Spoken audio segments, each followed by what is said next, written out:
Assalamu alaikum viewers, welcome to the channel. Today in this video I am going to talk about general knowledge preparation and its resources. आपको मैं बताने जा रहा हूं कि किस तरह से जो है आप मैक्सिमम मार्क्स उठा सकते हैं जनरल नॉलेज के पोर्शन में। आपने बहुत सारी वीडियोस देखी होंगी और बहुत सारे जो चैनल्स या रिकमेंडेड चीजें देखी होंगी, लेकिन मैं आपको कुछ ऐसी चीजें यूनिक बताऊंगा कि जिससे आपका इजीली जनरल नॉलेज का पोर्शन सोल्व हो जाए। First of all I introduce myself. This is Fayaz Ali, recently recommended lecturer of zoology. मेरे साथ जो पिछले इंटरव्यू में और पिछली जो टेस्ट हुई थी लेक्चरर की, उसमें जनरल नॉलेज का पोर्शन जो है वो किस तरह से हुआ था और कैसे मैंने टेकल किया था, और अब की बार जो है इंटरव्यू के जनरल नॉलेज की प्रिपरेशन मैंने किस तरह से की थी, वो भी मैं इस वीडियो के अंदर बताऊंगा लास्ट में। पहले आपकी बात कि सिंध पब्लिक सर्विस कमीशन हो या फेडरल पब्लिक सर्विस कमीशन हो या सीएसएस का मॉक टेस्ट हो या सीएसएस की स्क्रीनिंग टेस्ट हो या सीसीई की स्क्रीनिंग टेस्ट हो, सबके अंदर जनरल नॉलेज को इन्वॉल्व किया गया है। अब बात ये बनती है कि जनरल नॉलेज को क्यों इन्वॉल्व किया गया है और जनरल नॉलेज है क्या। क्या जो हम समझते हैं वो जनरल नॉलेज है या कोई और चीज है general knowledge? Let me tell you what is general knowledge. General knowledge, the word itself tells us that general knowledge, it means आम नॉलेज, कोई भी कॉमन नॉलेज होती है, ठीक है, जनरल होती है। उसको हम इतना जो है डीप ले लेते हैं, इतना प्रेशराइज कर लेते हैं अपने ऊपर के कोई ये बड़ी चीज होगी, इसको क्रेम करना होगा, वहां से बुक्स उठाने होंगे, ये वो करने होंगे, उसके बाद जो है जनरल नॉलेज को प्रिपेयर किया हो जाए। लेकिन ऐसा कुछ नहीं है। जनरल नॉलेज का वर्ड से ही पता चलता है कि general knowledge means common knowledge, जो कि हर इंसान को पता होनी चाहिए। वी लिविंग ऑर्गेनिजम्स, और उसमें से भी हम human beings, and human being का हमारे अंदर जो है दर्जा क्या है कि सोशल, जो अगर साइंस के हिसाब से देखे जाए तो सोशल एनिमल्स हैं। We are all animals. Every living organism which has the property of animal, so these are the animals, but we have a super degree, so we are also social animals. now social animals का मतलब क्या होता है? Social वो होते हैं जो समाज बना के चलते हैं। जो समाज बना के चलते हैं तो उनको सोसाइटी का पता होना चाहिए क्या हो रहा है क्या नहीं हो रहा। हमारे पास गंदम जो है वो एक्सपोर्ट हमारे से हो रही है या इंपोर्ट हो रही है? क्यों इंपोर्ट हो रही है, क्यों एक्सपोर्ट हो रही है? क्यों जो है राइस जो है इंपोर्ट हो रहा है या एक्सपोर्ट हो रहा है? क्यों जो है कोई भी कपास है या कोई टेक्सटाइल चीज है या कोई भी वजीराबाद के जो है वो सामान है वो बाहर जा रहे हैं, या सियालकोट के जो स्पोर्ट्स के सामान है वो बाहर जा रहे हैं? ये सब कुछ मालूम होना चाहिए इंसान को। अब जब ये मालूम होगा इंसान को, तभी तो डीलिंग कर पाएगा, तभी तो अपने डिसीजंस ले पाएगा, कुछ आगे बढ़ पाएगा। अगर ये नॉलेज नहीं है इंसान के पास कि कौन सा मुल्क का कौन सा सदर है, उसको उसकी क्या क्या नेचर है, उसके उससे कैसे रिलेशन बना सकता है, लेकिन उसको तो छोड़े, अगर वो उसका नाम ही नहीं पता हमें, तो हम किस तरह से डीलिंग कर पाएंगे? हमें मालूम होना चाहिए ताकि हम इस कंट्री के स्टेट के मैन को, जो बड़े ओहदेदारों पे हैं, उसको बोल सकें कि भाई ये आप यहाँ पे सेट करें। लेकिन हमारे पास ही नॉलेज नहीं होगी तो हम किस तरह से सोल्व कर सकते हैं? तो knowledge is most important, general knowledge. लेकिन अब बात करते हैं, ये मैंने बात की कि इतनी नॉलेज इंसान के पास होनी चाहिए कि कंट्रीज दुनिया के अंदर कितने हैं, कि कौन से आजाद कंट्री हैं, कौन से नहीं हैं, कौन से जो है यूएनओ को, यूनाइटेड नेशन ऑर्गेनाइजेशन को मानते हैं, कौन कौन से नहीं मानते हैं, उसके उसके जो मेंबर नहीं हैं। इस तरह से कौन सी मौसम होती है पाकिस्तान के अंदर, दूसरे ममालिक के अंदर कौन सी होती है, किस मुल्क के अंदर जो है सूरज ग्रूप करता है, वगैरह ये सब चीजें मालूम होनी चाहिए। कहाँ पे जो है बर्फ के ग्लेशियर ज्यादा हैं, ठीक है, सबसे बड़ा ग्लेशियर कहाँ पे है, ये सारी नॉलेज होनी चाहिए। अब बात करता हूँ, ये अपना इंटरेस्ट पैदा करें। मैं ये कहने की बात कर, ये कहने का मतलब यही है कि अपने अंदर इंटरेस्ट पैदा करें जनरल नॉलेज के लिए। जनरल नॉलेज आपको तब ही आएगी जब आपका इंटरेस्ट होगा इसके अंदर। लेकिन अगर आपने उसे जनरल नॉलेज को एज ए, एक मिनट,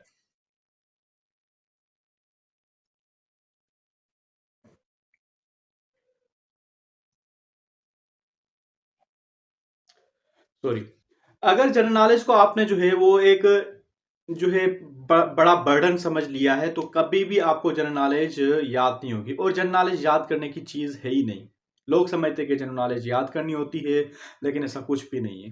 ठीक है, चलो मैं बताता हूं कि जनरल नॉलेज के पोर्शंस कौन से होते हैं। First of all I will tell you, अगर आपका ये वो कहानी है जो जिसके एग्जाम्स में देर है और वो इजीली अगर तैयारी करना चाहते हैं तो इस चीज को अपने अंदर इंटरेस्ट पैदा करे और उस तरह से पढ़ाई करे और देखे, आसपास देखे। ठीक है, अब उन लोगों की बात करते हैं जिनके पेपर्स जो वन पेपर एमसीक्यूज जो टेस्ट होता है, जैसे 100 एमसीक्यूज होते हैं या 100 मार्क्स के एमसीक्यूज होते हैं, उसमें जनरल नॉलेज जो होती है वो पोर्शन कैसे टेकल करेगा और जल्दी उसका एग्जाम है।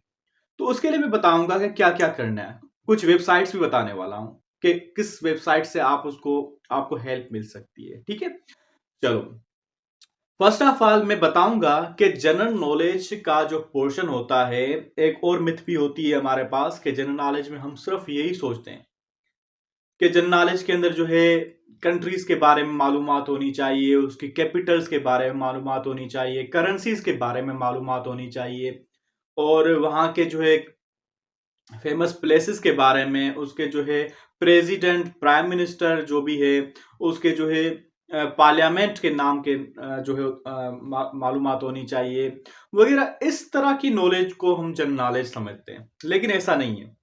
जनरल नॉलेज के अंदर बहुत सारी चीजें हैं। जनरल नॉलेज के अंदर एक तो आप यही समझ रहे हैं कि कैपिटल करेंसीज वगैरह मींस कंट्रीज की मालूमात, ये तो ठीक है। तो इसको हम कहेंगे ज्योग्राफी। ज्योग्राफी ये सिर्फ एक पोर्शन है जनरल नॉलेज का। This is only a one single portion of general knowledge.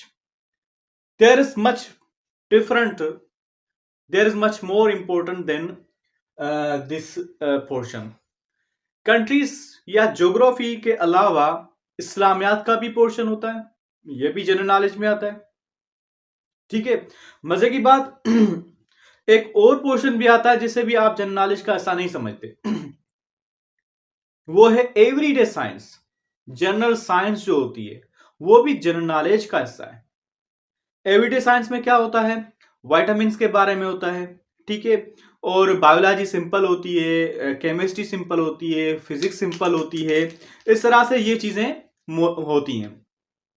लेकिन अगर आपने ये समझ लिया कि जनरल नॉलेज में एवरीडे साइंस नहीं है तो जनरल नॉलेज का पोर्शन गया, हमें पेपर्स के अंदर मैक्सिमम से मैक्सिमम मार्क्स लेनी है क्योंकि आजकल कंपटीशन बहुत हाई है। ठीक है, जिसकी लेस मार्क्स आती हैं, आजकल इतने कंपटीशन है, बच्चे हर जगह टेस्ट देते रहते हैं, तैयारी करते रहते हैं, उसकी बगैर प्रिपरेशन के 60 मार्क्स एनी हाउ आ जाती है। तो आपको उनको बीट करना है। अगर आगे जाना है, मेरिट लिस्ट में नंबर आपका लगवाना है, तो आपको ज्यादा से ज्यादा मार्क्स लेनी पड़ेंगी। ठीक है, तो अब बात करते हैं, एक मैंने बात की कि कंट्रीज और कैपिटल की, दूसरी एवरीडे साइंस, जनरल साइंस भी इसमें आती है। जनरल साइंस का पोर्शन क्या है वो बाद में बताता हूं, पहले मैं कंटेंट बता दूं कि कौन से पोर्शन है। ठीक है, जनरल साइंस हो गया। इसके अलावा मजे की बात यह है कि आप एक ऐसा पोर्शन जिसको आप कभी जनरल नॉलेज समझते नहीं हो लेकिन वो भी इसके अंदर आ जाता है, वो है मैथमेटिक्स, जिसको कहते हैं जनरल मैथ्स।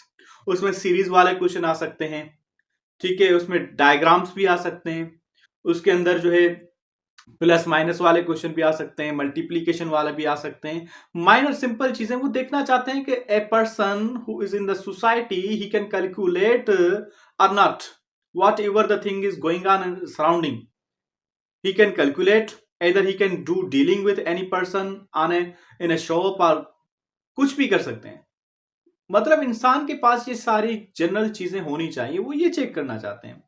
सब्जेक्ट तो आपका एनी हाउ अच्छा ही होगा, अगर आपका सब्जेक्ट स्पेशलिस्ट की तैयारी कर रहे हैं, अगर जूलॉजी है, फिजिक्स है, केमिस्ट्री है, कोई भी है, एक सब्जेक्ट तो आपका इजीली क्लियर होगा, लेकिन उसके साथ ये स्किल्स या ये जो पोर्शन है वो आने जरूरी है।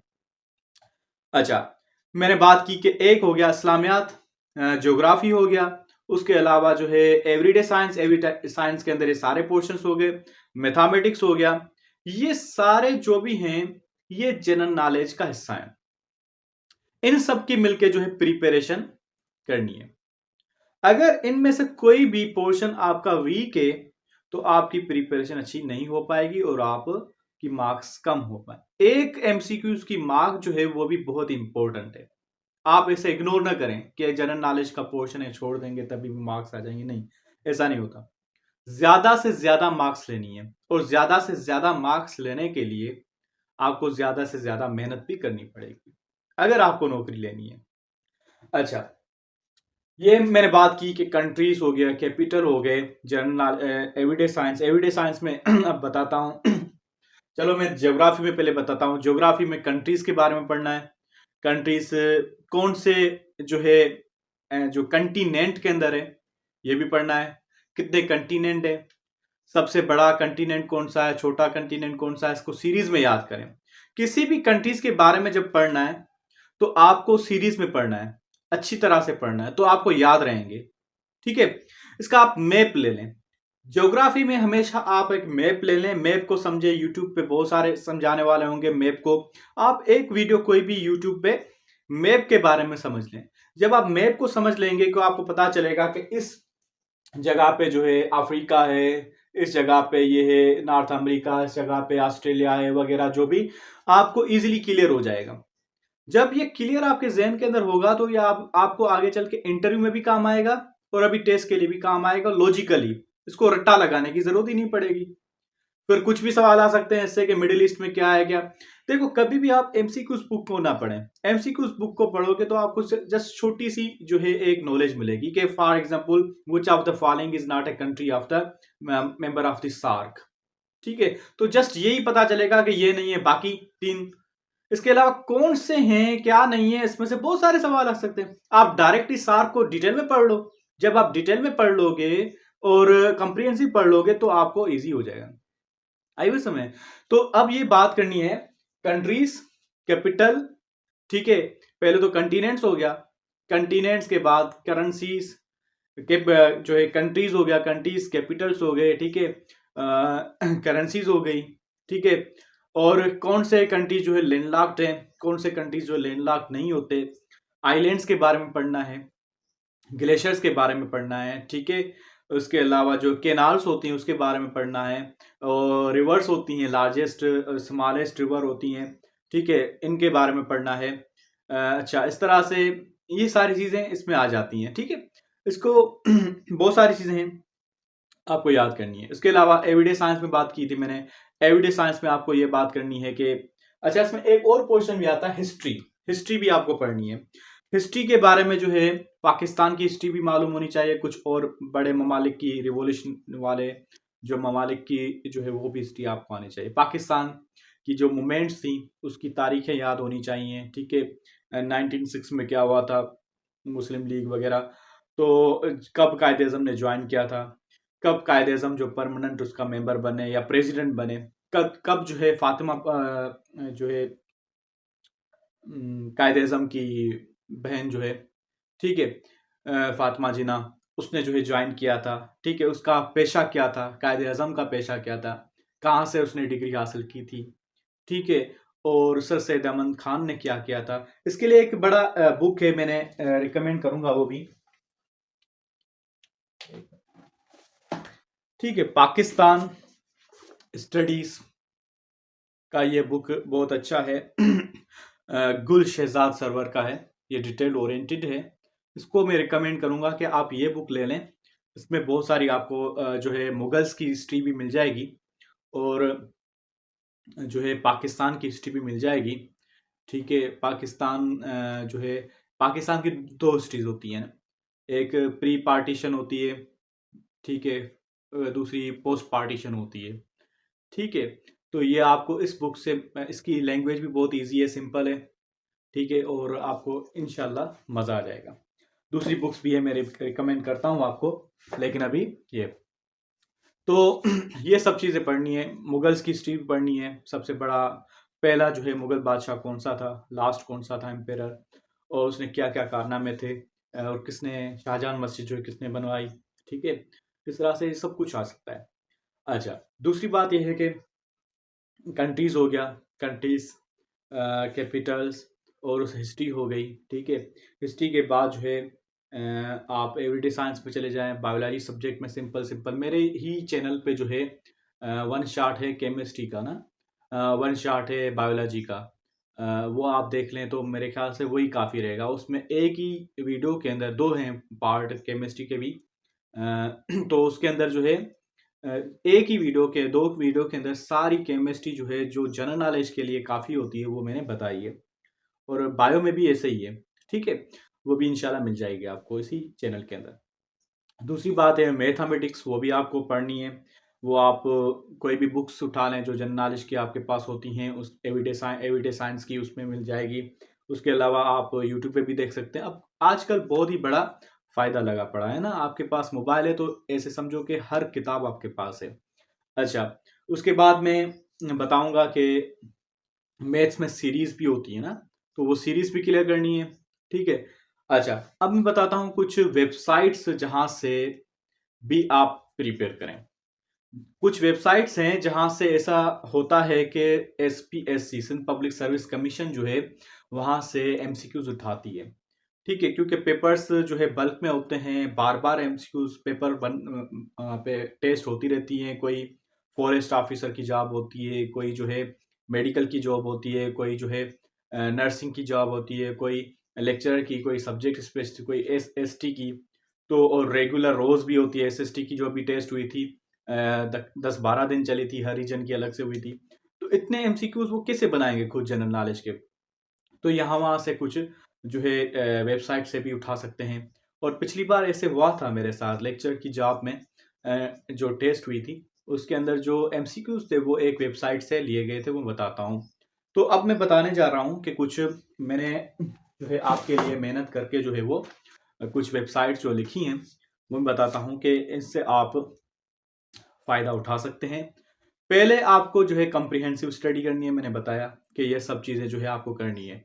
बाद में आना है इन जो है वेबसाइट्स पे, ठीक है, या कोई भी एमसीक्यूज बुक पे। अच्छा, जनरल नॉलेज के लिए मेरे पास एक बुक है, मैंने वो जो है पढ़ी थी और वो बहुत ही अच्छी फायदेमंद हुई। लेकिन वही बात मैं पहले कहूंगा कि पहले आपको कॉम्प्रिहेंसिव स्टडी करनी है, उसके बाद उस पर आना है, फिर आपको वहां से क्लियर हो जाएगा कि कौन से डाउट्स हैं, वो आप वहां से क्लियर करें और उससे ज्यादा भी इंफॉर्मेशन मिलेगी। वो कौन सी बुक है? General knowledge by Adeel Riaz. General knowledge by Adeel Niaz. ये एमसीक्यूज की है, सीएसएस के लिए भी रिकमेंडेड है, स्क्रीनिंग टेस्ट के लिए भी रिकमेंडेड है। तो इसके मैं दिखा देता हूं ताकि आपको बाय करना इजी हो जाए। जनरल नॉलेज बाय अदिल रियाज, ठीक है। तो अब मैं वेबसाइट्स बताने जा रहा हूं कि कौन सी वेबसाइट से आपको जनरल नॉलेज की प्रिपरेशन अच्छी हो सकती है। इंग्लिश का पोर्शन वो अलग है, ठीक है। इंग्लिश भी किसी किसी के अंदर जो है वो जनरल नॉलेज में डाल देते हैं, लेकिन अभी सब्जेक्ट स्पेशलिस्ट में ऐसा हुआ है कि 20% जो है इंग्लिश का अलग किया है उन्होंने, 20% जनरल नॉलेज का अलग किया है, और जो 60% सब्जेक्ट का किया है। सब्जेक्ट के लिए जूलॉजी की प्रिपरेशन कैसे करनी है वो मैंने डाल दी है यूट्यूब पे वीडियो, ठीक है, मेरे इस चैनल पे। इंशाल्लाह उससे भी फायदा मिलेगा। और कोई क्वेश्चन हो जूलॉजी के हवाले से, क्योंकि I am being a zoologist, so इससे रिलेटेड कोई क्वेश्चन हो तो आप पूछ सकते हैं। तो पहली वेबसाइट मैं बताने जा रहा हूँ वो है गीक एमसीक्यूज, GEEK.MCQs.com। डॉट नहीं है, GEEKMCQs.com, ठीक है।